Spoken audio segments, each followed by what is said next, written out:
All right, John Eads here at Episcopal High School, continuing our series, Sportsline Rising Stars, and today's rising star is Reid Chauvin, a fullback. Can we call you a fullback? Yeah. You still playing fullback? I prefer running back. Okay, we'll get into that. Ball carrier, we'll just call him that for the Episcopal football team here. It's a great team with a proud tradition, and Reid's going to be a rising senior and hoping to carry the mantle there in the backfield. But he's also an excellent power lifter for the school. The program just got runner-up in Division 4. Yes, sir. And we were there for that state championship, and it was fun to see Reid and his entire team compete. So he's a dual athlete, the power lifter and the football player, and we really appreciate his time. So Reid, how has this junior year been? How have you seen yourself kind of grow on the football field and in the powerlifting gym? Powerlifting's been very good. I saw all the gains that I wanted to for sure from last year. Football, I kind of had a minor setback over the summer with a hamstring injury, but I was able to bounce back in time for the season. I just didn't really take that leap that I wanted to for my junior year. So hopefully next year I'll be able to definitely improve like more than I did between my sophomore and junior year. I didn't know about the hamstring injury. Yeah, no, it was bad. I mean, I couldn't. It was like I had to like sit at least 2 months out. I missed like pretty much the entire spring trainings. I heard it on the first day back because I guess my muscles were just too tight from powerlifting, and yeah, I got a stem cell injection, and I was good like 2 weeks later. Or I wasn't good, but I was like functionable 2 weeks later, and then just went off from there. That's brutal, man. It's kind of like Zion Williamson right now. Yeah. He got a hamstring strain, and they're in the playoffs and everything. So that was in May, roughly, of last year? Yeah, I think late April, whenever spring practice started, yeah. So about this time? Yeah. So you're trying to like kind of tailor your, not training, but like kind of recovery from powerlifting to football? Well, yeah, I mean, I think it was just a bad incident because the problem was the first day of spring practice, we had an award ceremony for powerlifting, and I was sitting in here, missed all the stretches because I was late because of this, went in, squatted a bunch, and then I went out and ran, and that was my first time running since last football season. And then on the very last sprint, I was like, all right, let's finish it off strong, and then it happened, it pulled it, so. That sucks. Yeah.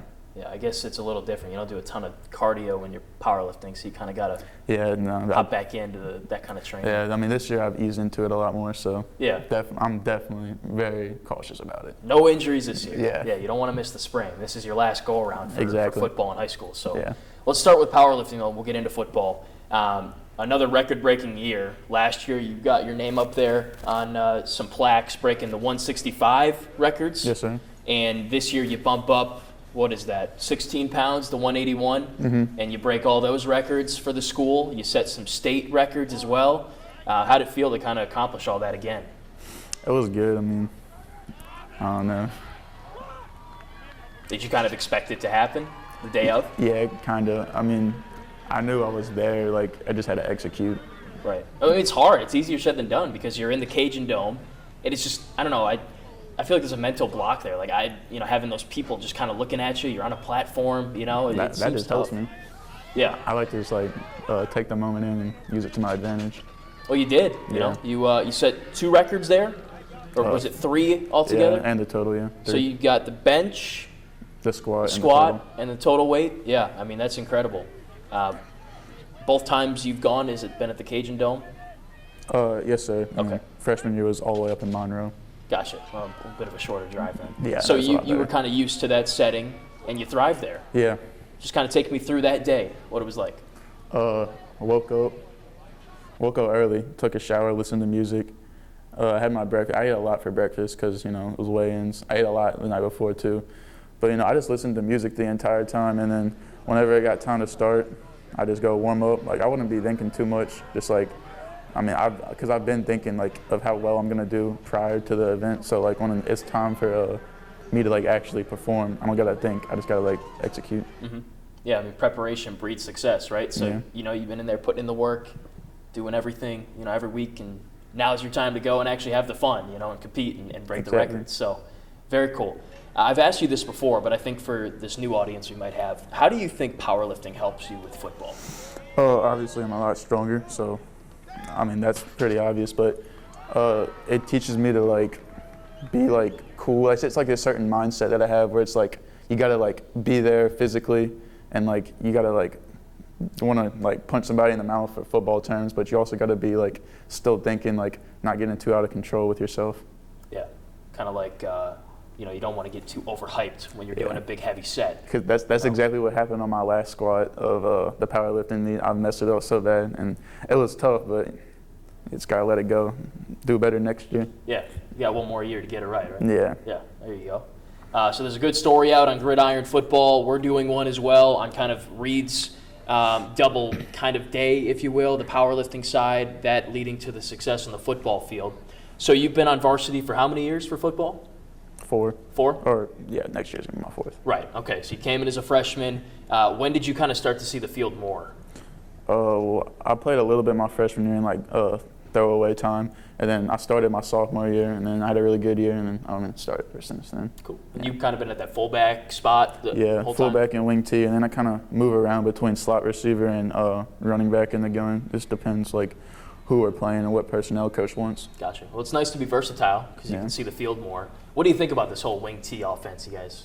It's fun. It's real fun. You just hit somebody, especially like even blocking's fun, bro, because like they don't even see you coming. You can just like, because there's just like so many misdirections and stuff where like people don't even see. So it's like, and then when you get the ball, if it works, it's a big run. Mm-hmm. So it's fun. It's different, you see your shotguns, you see the pistols, you see the pro style. I don't think people see the wing T and that kind of offense every week. So it feels like it gives you a bit of an advantage, right? Yeah, you got to stay real disciplined. All the coaches say you got to stay real disciplined, stay with your assignment, because it's like a lot of stuff is like meant to like throw off the defense, and they're like what gaps they're supposed to hit. Mm-hmm. If they go to the wrong one, there you are in the fullback trap running for 60 yards, Yeah. But if not you got Braden George going around the edge for 60 yards himself, You guys had a good backfield there. You just play fullback, you don't play any defense? No. Okay. I played a little bit of linebacker, but not really. Gotcha. So just focus on the fullback running and blocking highlights then. Yeah. Okay. So Braden's now leaving. He's going to Navy to play football there. What did you learn from him, and do you kind of envisioned yourself stepping into his role, maybe? Yeah, I learned a lot from him. He's taught me to like be like a bigger person on the field, like just to like everything's gonna be good. Just like he's super chilled out on the field. Like you never see him like too amped up or anything. So he's definitely taught me just like be in tone with like where you're at and like that everything's going to be good. And he also taught me that every play can be a big play, because we can be at the 1 yard line, bro. He can run that thing all the way down the field out of nowhere. Yeah, I see myself stepping up into his role for sure. I want to have just as great as a season as he had, because that was insane. So that would be really good. His stock just rose like at crazy levels this past year. He was one of our Sportsline Player of the Year finalists, for those who don't know, one of the 9. So just to give some credibility to the season he had. So he's out, and I asked you this before. Do you kind of have a better idea what the plan is for you in your senior year? Not really. Not yet. Same thing? Yeah, we usually change a lot between spring and August. Makes sense. You feel like they'll try you at running back, though? Yeah, I think so. Okay. And you got Zach Hu back at quarterback, so some pieces there. Who are some other guys that we should look for on offense and maybe defense, too? We got David Olin, my return. He would be a huge piece in the offense for the passing game. And then we got Chase Cresson coming back. Our entire defense coming back. Will Rebus. I can't. That's hard to think off the top of my head. Yeah, you don't want to leave anybody out. But, yeah, I know.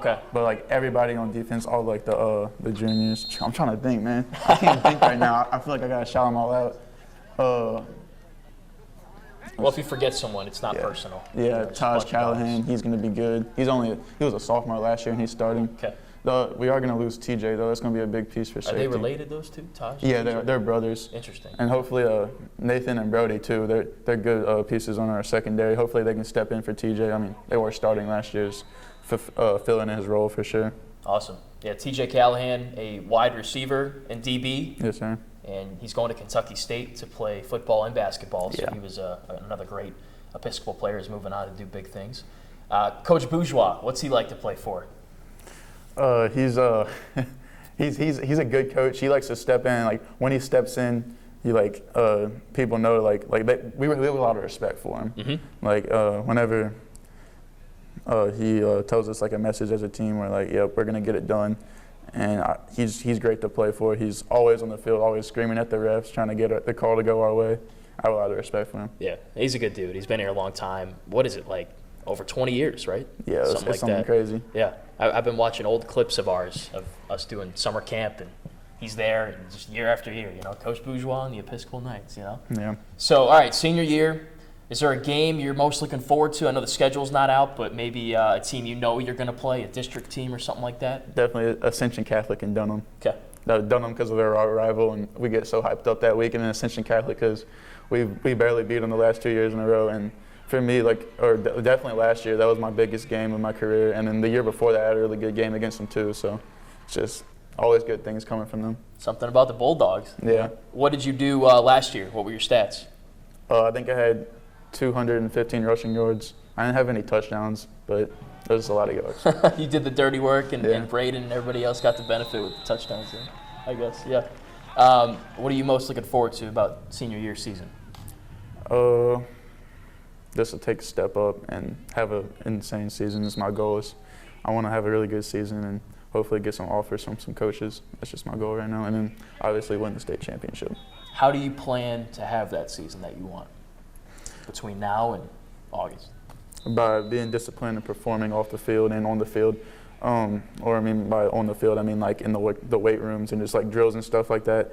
Like I just feel like if we really work hard and like we have our mind set on this one thing that we can work for it. But we just gotta get this like mindset as a team that we need to go after this because it's like our last year and the senior class is really big. So if we can all get them on the same page, it'd be good. It's a pretty senior heavy team. Mm-hmm. Okay. Let me ask you this one. There's been a lot of D1 coaches that have watched games here over the years. I think Lane Kiffin was here to see Arch Manning play one year. Do you recall a time when there was a big coach here and you were like, wow, I can't believe he's at our school right now? Probably Lane Kiffin, yeah. Okay. I was a freshman too, so I was even more blown out the water that the Ole Miss head coach was here and we were playing Arch Manning, just watching. Isn't that wild? Yeah. He's just standing on the sideline over here in Baton Rouge, Louisiana, watching this guy play. I mean, it's pretty wild. Anything I haven't asked you about you want to add in, mention? I don't think so. Okay. You've been making some trips, EMU, Eastern Michigan, for those who don't know, UMass. Where else are you looking? And I've been to Ball State too. Okay. I'm going to a bunch of camps over summer. I mean, like Duke, LSU, Tulane, UAB. There's a bunch of them. I'm going to a Yale camp too. Cool. Yeah. You met Brian Kelly? No, I haven't met him, but I met like a bunch of people like Jordan Arsenault, Devontae Tate, or not Devontae, Donovan Tate maybe. I met Frank Wilson too. Nice guy. Yeah. Cool. Do you have like a dream school that you would love to play for? Probably LSU. Okay. Just because it's close to home. I know everybody. If I get to play in front of like all my people that I know since I was little, that would be a dream come true. That would be awesome. How about some of the schools you visited? Maybe which one have you liked the most, like the ones in the Midwest or something like that? Not counting LSU, probably. I mean, I haven't been to that many, but definitely UMass, University of Massachusetts, it was real nice. They even took me on like a campus tour too, which was really nice to see. Their campus is really pretty too, went on a good day. But their facilities are really good. Like the weight room's really nice too. Awesome. That's important to me. Yeah, you guys got a nice weight room here, so that's a plus, right? Okay. And, they're going to try to maybe come to one of your games, things like that? Yeah. Possibly, yeah? I hope so. Get the ball rolling? Mm-hmm. And what do you like as a student? What's kind of your credentials there? I really like math. Math has just like always come naturally to me. I don't really mess with reading or English, but just like I want to be an engineering in college, or that's like the major I intend to be. But I know that's going to be hard with football, so like maybe after I can do it if it doesn't work out, That'd be cool. Yeah. I could see that, though. You're a smart kid, and they got great student athletes here. You're one of them. So anything else you want to talk about before we wrap up? I don't know. Covered it all? No? Yeah, I think so. Cool. All right. Well, thanks for the time again. Congrats on all your success in the gym with powerlifting. And thank you. We'll be around this spring for Episcopal football spring practice and all that kind of good stuff. So look out for Reid Chauvin, number 2. Yes, sir. You going to keep number 2? Mm-hmm. Is there a reason why you wear number 2? Oh, I was a freshman. Thomas Jarman wore number 2, and that was kind of like the person I looked up to because he was a senior, and I had to since then. Cool. What's he up to now? Do you know? Sanford, wide receiver. Gotcha. Yeah. Samford. Nice. That's in Alabama, right? Yeah. Nice. Okay. That's a good guy to look up to. Mm-hmm. He goes off to play college ball. Maybe you're next. So. Yeah. Number 2, Reid Chauvin, fullback, maybe running back, a little bit of slot receiver, playmaker for this night's offense in the wing T. And once powerlifting season comes up as well, this guy's going to be setting more state records next year. So look out for him. Give him a follow on social media. I'll drop his handle below for you. And we're looking forward to seeing Episcopal back at it this fall. So thanks for watching. Like and subscribe, and we'll see you in the next one.